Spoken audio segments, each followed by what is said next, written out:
ከሳምንት በፊት በአሜሪካና በእስራኤል ጣምራ ድብደባ የተገደሉት የኢራኑ የቀድሞ ጠቅላይ መሪ አያቶላህ አሊ ኻሜኒ ሁለተኛ ልጅ ሞጅተባ ኻሜኒ አዲሱ ጠቅላይ መሪ ሆነው ተሰየሙ። የ56 ዓመቱ ሞጅተባ ኻሜኒ 88 አባላት ባሉት የልሂቃን ሸንጎ በጠቅላይ መሪነት መሰየማቸውን አልጀዚራ ጽፏል። ሞጅተባ በሀገሪቱ ፖለቲካዊ ሕይወት ከፍተኛ ተጽዕኖ አሳዳሪ ከሆነውና አብዮታዊ ዘብ ከተሰኘው የጦር ክፍል ጋር ጥብቅ ቁርኝት እንደነበራቸው ይነገራል። አሁን በጠቅላይ መሪነት ከተመረጡ በኋላ የአብዮታዊ ዘቡ ከፍተኛ ሹሞች ለሞጅተባ ታማኝነታቸውን እያረጋገጡላቸው ነው ተብለዋል። የብሔራዊ ደህንነት ምክር ቤቱ የበላይና የአገሪቱ ፓርላማ አፈ ጉባኤም ሞጅተባን እንደግፋቸዋለን ካሉት መካከል ናቸው። የአሜሪካው ፕሬዝዳንት ዶናልድ ትራምፕ ቀደም ሲል ለኢራናውያን እኔ የምመርጥላችሁ መሪ ካልሆነ በስተቀር ሞጅተባን በጠቅላይ መሪነት ብትመርጡ አናሰነብተውም ብለው እንደነበረ አሶሺየትድ ፕሬስ አስታውሰዋል።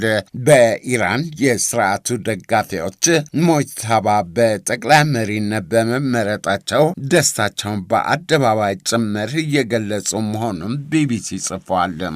በሌላ መረጃ በኢራኑ ቀውስ መባባስ ምክንያት በዓለም ገበያ የነዳጅ ዘይት ዋጋ በጣሙን እያሻቀበ ነው ተባለ። የምርቱ ዋጋ በበርሜል $110 በላይ ማሻቀቡን ቢቢሲ ጽፏል። በቀውሱ ምክንያት የሆርሙዝ የባህር ሰርጥ መዘጋት ከቀጠለ በጥቂት ሳምንታት ውስጥ የምርቱ ዋጋ በበርሜል $150 በላይ ሊያሻቅብ እንደሚችል ተገምቷል። የአሜሪካው ፕሬዝዳንት ዶናልድ ትራምፕ ግን የነዳጅ ዘይት ዋጋ ጭማሪው ተጽዕኖ በጣሙን ያጭር ጊዜ ይሆናል ሲሉ አናንቀውታል። የአሜሪካ መንግስት በሳውዲ አረቢያ የሚገኙ የኤምባሲ ዲፕሎማቶቹና ሰራተኞቹ ከዚያ ጠቅልለው እንዲወጡ ማዘዙ ተሰምቷል። ይህም የኢራኑ ቀውስ ከመሰንበቻውም እየተባባሰ እንደሚመጣ ፍንጭ ሰጪ ምልክት ሆኖ ተቆጥሯል። የኢራኑ ጦርነት ከነዳጅ ዘይት ዋጋ ጭማሪ ሌላ የአክሲዮኖችና የድርሻዎች ዋጋ ማሽቆልቆል እያስከተለ ነው ተብለዋል።